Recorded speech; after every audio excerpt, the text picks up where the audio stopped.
비냄새와 오래된 이름. 그날도 고추밭 물꼬를 보며 허리를 폈다 굽혔다 했습니다. 먼 산이 하얗게 들썩이는 오후, 바람 끝이 눅눅했어요. 비가 오겠구나 싶었습니다. 하늘이 낮아지면 밭흙도 색이 달라져요. 어둑하게 숨을 고르는 빛이죠. 손등에 굳은 살을 문지르며 생각했습니다. 혼자가 된 지 6해 손등에 계절이 새겨졌구나. 물 호스를 잠그는데 갑자기 골짜기 끝에서 장대비가 쏟아졌어요. 농막으로 뛰려는데 밭두렁에 누군가 서 있었습니다. 회색 배낭을 맨 여자가 비를 맞은 채 두리번거리더군요. 손을 흔들었습니다. 이쪽으로 오세요. 여자가 고개를 들었어요. 낯익은 눈매였죠. 윤미정. 제 입에서 오래된 이름이 나왔습니다. 여자는 잠깐 멈췄어요. 재수씨. 그 한마디에 젖은 공기가 환해졌어요. 우리는 농막으로 뛰었습니다. 처마 밑에서 숨을 고르는데 여자의 어깨에서 물이 또르르 흘렀습니다. 수건을 내밀었어요. 고맙습니다. 목소리에 약간의 떨림이 있었습니다. 괜히 물통 뚜껑을 닫았다 열었다 했어요. 마음이 어수선했거든요. 야간 중학교 졸업식이 떠올랐습니다. 합창이 끝나고 운동장 가로등 아래에서 잠깐 마주보던 눈빛. 서로 말은 못하고 헤어졌죠. 그때부터 각자 다른 길이었어요. 저는 공단에, 그녀는 미용실로. 오늘 이 비가 그 시간을 데려왔네요. 농막 문이 덜컹거렸습니다. 빗줄기가 벽을 두드려요. 아버지 요양 때문에 내려왔어요. 제 마음속에서는 다른 소리가 났죠. 다시 만났구나. 비냄새와 오래된 이름이 한데 섞였습니다. 이 만남이 제 여름을 바꿀 거라는 예감이 살짝 지나갔어요. 그 예감을 모른 척 주머니에 넣었죠. 아직은 물고부터 마무리해야 하니까요. 비는 쉽게 멈추지 않았습니다. 농막 안은 습했지만 묘하게 따뜻했죠. 주전자를 올리고 보리차를 끓였어요. 김이 오르는 소리를 들으니 마음도 조금 풀려요. 여자는 머리카락을 수건으로 꾹꾹 눌렀습니다. 방에 마른 티셔츠가 있으니 갈아입으세요. 괜찮아요. 여자는 웃었습니다. 더 말하지 않았어요. 말이 길면 더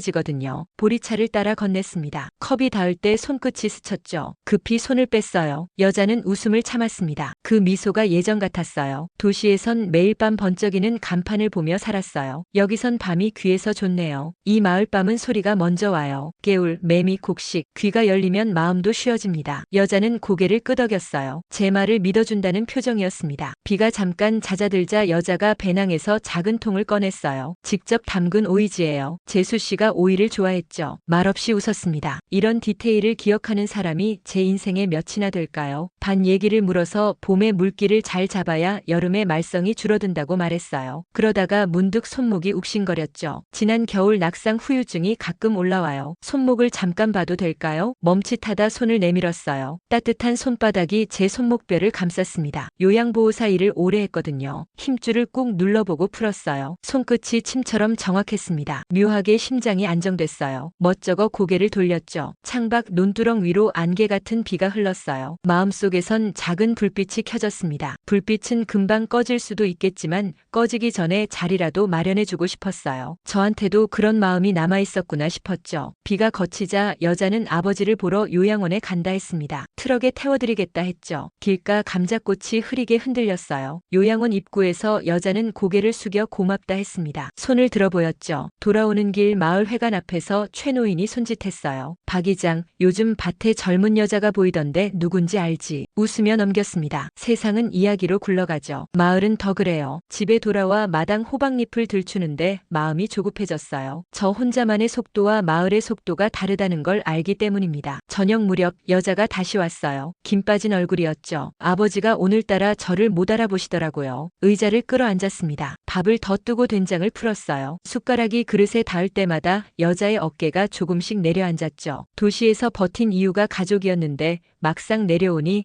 제가 기대던 기둥이 흔들리네요. 기둥이 흔들릴 땐 석가래를 바칩니다. 혼자 들기 힘들면 옆집을 부르면 되고요. 여자는 고개를 끄덕였죠. 그런 말이 위로가 될 줄은 저도 몰랐습니다. 식사가 끝나고 여자는 앞마당을 거닐었어요. 노을이 뒷산을 핥고 있었죠. 학교 운동장 가로등 기억하나요? 그 빛을 잊지 않았습니다. 그 아래서 우리는 각자 다른 길을 약속 없이 시작했죠. 오늘 노을은 그때처럼 마음을 건드렸어요. 마음속 속도를 늦추자고 다짐했죠. 서두르면 소문이 먼저 도착하거든요. 그래도 제 속 깊은 곳에서는 분명한 기쁨이 자라고 있었습니다. 장날이 돌아왔어요. 참깨 한 되와 상추를 싣고 읍내 장터로 나갔죠. 골목마다 소금과 기름 기름 냄새가 섞였습니다. 여자는 요양원 물건을 사겠다며 함께 장에 섰어요. 장터는 얼굴이 많은 곳이죠. 인사만으로도 하루가 가요. 친한 농자재 점주가 말했습니다. 박씨, 얼굴이 펴졌네. 좋은 일 있지? 얼버무렸어요. 여자는 옆에서 웃음을 참았습니다. 지갑을 꺼내 계산을 하려는데 여자의 손이 떨렸죠. 잠을 못 자면 손끝이 먼저 말라요. 커피를 사서 건넸습니다. 미정씨, 혼자서 버티는 건 좋지만 오래 하면 굳어요. 굳은 건 부러지기 쉽고요. 여자는 잠깐 내려다보더니 고개를 들었어요. 재수씨, 제가 부탁 하나 해도 될까요? 아버지 병원 다녀오는 날만이라도 저녁을 같이 먹어줄 수 있나요? 깊게 숨을 들이켰습니다. 네, 좋죠. 그 대답이 제게는 고백의 반대편이었어요. 사랑한다는 말 대신 함께 밥을 먹자는 약속. 저희 나이에는 그 편이 더 단단해요. 장터기를 돌아 나오는데 바람이 방향을 바꿨습니다. 아이스크림 포장이 날려 발목에 감겼죠. 허리를 숙여 그것을 주었어요. 그 순간 생각했습니다. 허리를 굽히는 사람은 늘 무언가를 얻어요. 상대의 눈높이, 바닥의 현실, 놓친 마음. 집으로 돌아오는 트럭 안에서 여자는 졸았습니다. 고개가 덜컹거릴 때마다 제 어깨에 살짝 기대었죠. 속도를 늦췄어요. 어깨가 놀라지 않게요. 며칠 뒤 마을에 소문이 불었습니다. 박재수 밭에 도시 여자가 자주 드나든다. 대꾸하지 않았어요. 대꾸가 기름이 될 때가 있거든요. 저녁에 여자가 왔어요. 표정이 굳어 있었죠. 슈퍼 앞에서 어르신들이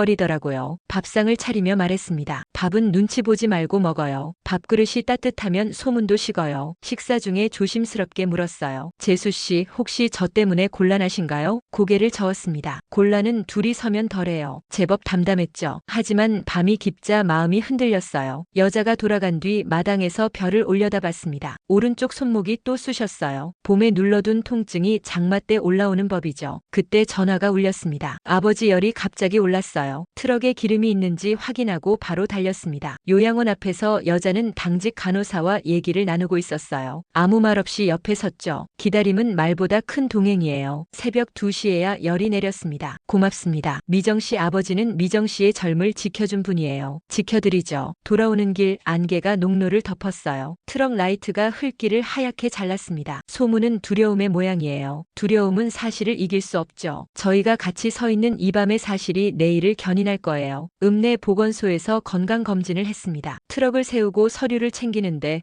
여자가 작은 봉투를 내밀었죠. 야간 중학교 졸업 사진이었어요. 뒷면에 연필 글씨가 옅게 남아있더군요. 가로등 아래 또 보자. 웃었습니다. 못 지킨 약속이 세월에 눌려도 글씨는 남네요. 검진이 끝난 뒤 의사가 제 손목 엑스레이를 보며 말했어요. 수술까지는 아니지만 무리금지. 고개를 끄덕였습니다. 그러나 농사에서 무리금지는 말과 달라요. 여자는 제게 손목 보호대를 건넸습니다. 요양보호사 동료가 쓰던 거예요. 오후엔 비가 다시 내렸어요. 농막 지붕에서 물이 똑똑 떨어졌습니다. 여자는 우비를 걸치고 채반을 들었어요. 손목이 나을 때까지는 제가 해요. 일이 사람을 낫게 할 때도 있어요. 그 말에 잠깐 멈췄습니다. 맞는 말이었죠. 우리는 빗소리 속에서 조용히 움직였어요. 서로 말이 줄어들수록 호흡이 맞아졌습니다. 해가 기울 무렵 여자가 작은 상자를 내놨어요. 도시에서 가져온 반건조 고등어였죠. 부엌에 불을 올리고 지글지글 구웠습니다. 재수씨, 저는 큰 약속을 못해요. 다만 밥을 거르지 않겠다는 약속은 할 수 있어요. 저는 매일 저녁 농막 불을 켜겠다는 약속을 해요. 둘의 약속이 한 상 위에 놓였습니다. 그때 밖에서 발자국 소리가 났죠. 마을 부녀회장이 문 앞에 섰어요. 미정씨, 마을 회관 봉사 인력이 필요해요. 올 수 있나요? 좋아요. 고개를 끄덕였죠. 마을과 여자가 연결되면 소문도 길을 바꿔요. 달력이 넘어갔습니다. 여자의 집안 제사가 다가왔죠. 사촌들이 내려온다 했어요. 여자는 긴장했어요. 제사상은 조상의 밥상이에요. 산 사람의 시선보다 먼저 챙길 것을 챙기면 돼요. 제사 전날 하늘이 맑았습니다. 장맛이 한 고비를 넘긴 날씨였죠. 여자는 오전에 회관 봉사를 다녀왔어요. 손 빠르고 성실하다고 하시더라고요. 그 말이 여자의 어깨를 가볍게 했습니다. 재수씨, 혹시 제사 끝나고 저희 집으로 잠깐 와줄 수 있나요? 아버지 모시고 돌아오는 길이 걱정돼요. 바로 좋다고 했습니다. 다음 날 검은 바지에 단정한 셔츠를 입었어요. 제사 전장을 보는데 마을 몇 분이 제게 슬쩍 물어요. 요즘 농막 불이 자주 켜지더라. 웃으며 대답했죠. 밤벌레가 불을 좋아해요. 밤이 내려 제사가 끝나고 친척 몇이 술잔을 기울이며 말을 꺼냈다 했어요. 시골 남정네와 자주 보인다더라. 여자는 담담히 답했다 하더군요. 저는 여기서 일하고 봉사도 해요. 오해하지 마세요. 제 사상을 치우고 나오는 길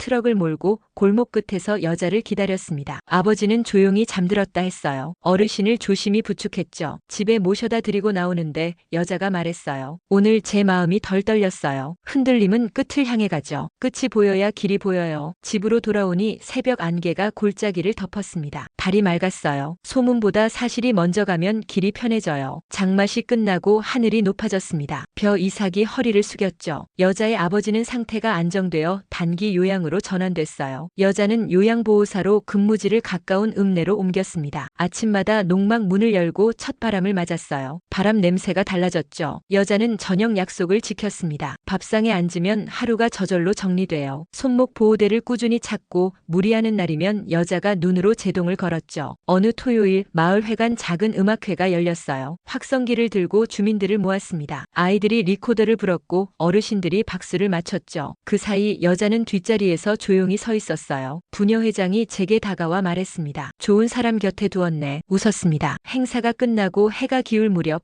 농막으로 돌아왔어요. 여자는 앞마당 장독대에 기대 서 있었죠. 바람이 머리카락을 살짝 들었습니다. 미정 씨, 큰 약속은 아직 이른 것 같아요. 우리 나이에 성급한 기쁨은 오래 못 가요. 하지만 작은 약속을 한 가지 더 하죠. 저는 가을이 끝날 때까지 매주 토요일 저녁에 여기를 불켜요. 그날을 우리 둘의 자리로 삼죠. 여자는 조용히 웃었습니다. 미정 씨 약속은요? 저는 요양원 마지막 근무를 마치면 이 길로 걸어와요. 늦더라도 와요. 밥은 제가 할게요. 두 사람이 마당 한가운데 섰습니다. 침묵이 흘렀지만 어색하지 않았어요. 멀리서 기차 소리가 지나갔습니다. 이 마을은 기찻길이 없어요. 바람이 가져온 소리겠죠. 그 소리를 오래 들었습니다. 떠난 것들이 돌아오는 소리 같았어요. 여름 첫날 비 아래에서 시작된 인연이 가을 햇살 아래 자리를 잡았습니다. 속으로 적었어요. 오늘의 메모. 소문은 잦아듦, 손목은 나아감, 마음은 단단해짐, 그리고 마지막 줄. 우리 둘의 겨울 준비. 농막 불을 켰습니다. 노란 불빛이 창을 채웠죠. 여자가 작은 반찬통을 들고 안으로 들어왔어요. 식탁 위에 놓인 고등어, 오이지, 깻잎. 우리는 자리에 앉았습니다. 숟가락이 그릇에 닿는 소리가 또렷했어요. 소리는 잔잔했지만 마음은 충만했습니다. 황혼의 사랑은 큰 소리로 오지 않죠. 작은 약속이 한 겹 한 겹 쌓여 다다르는 빛이에요. 오늘 그 빛을 또 한 줌 받았습니다. 내일도 받을 수 있겠죠. 끝이라고 말하지 않겠어요. 살아내는 한 줄 한 줄이 우리 결말을 더 좋게 만들 테니까요. 비가 내리는 날이면 생각해요. 그날 농막에서 처음 마주 앉아 보리차를 마시던 순간을, 컵이 닿을 때 스친 손끝의 떨림을, 세월이 지나도 잊을 수 없을 거예요. 오래된 이름이 다시 불리던 그 순간을, 비냄새와 함께 돌아온 사람을. 이제 저는 압니다. 사랑은 나이를 가리지 않아요. 다만 표현하는 방식이 달라질 뿐이죠. 젊을 때는 열정으로, 지금은 따뜻함으로, 격렬한 마음 대신 고요한 동행으로. 매주 토요일이 기다려져요. 농막에 불이 켜지고 여자가 반찬통을 들고 오는 그 시간이. 우리는 큰 말을 하지 않아요. 하루 일과를 나누고 밥을 먹고 차를 마시죠. 그것만으로도 충분해요. 가끔 여자가 말해요. 재수 씨,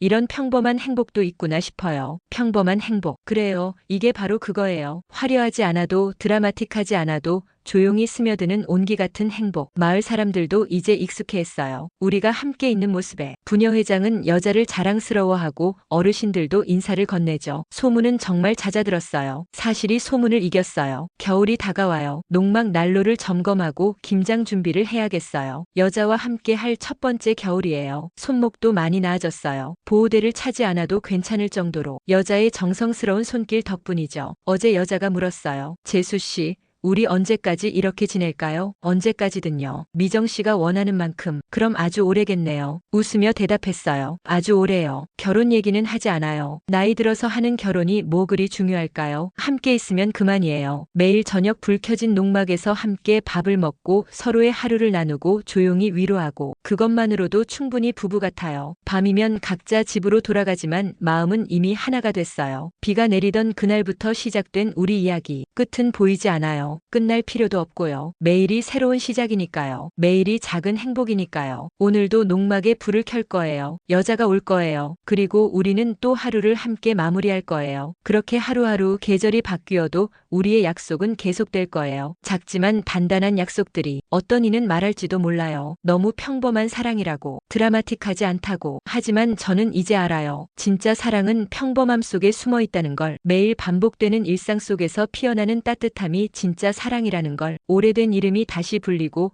비냄새와 함께 돌아온 사람과 함께하느니 평범한 일상이 바로 제 인생의 가장 아름다운 장면이에요. 그래서 오늘도 농막에 불을 켜요. 내일도 모레도 여자가 오는 한, 아니 여자가 오지 않아도 켤 거예요. 그 불빛이 우리 사랑의 증거니까요. 작지만 꺼지지 않는 조용하지만 따뜻한 우리만의 빛이니까요.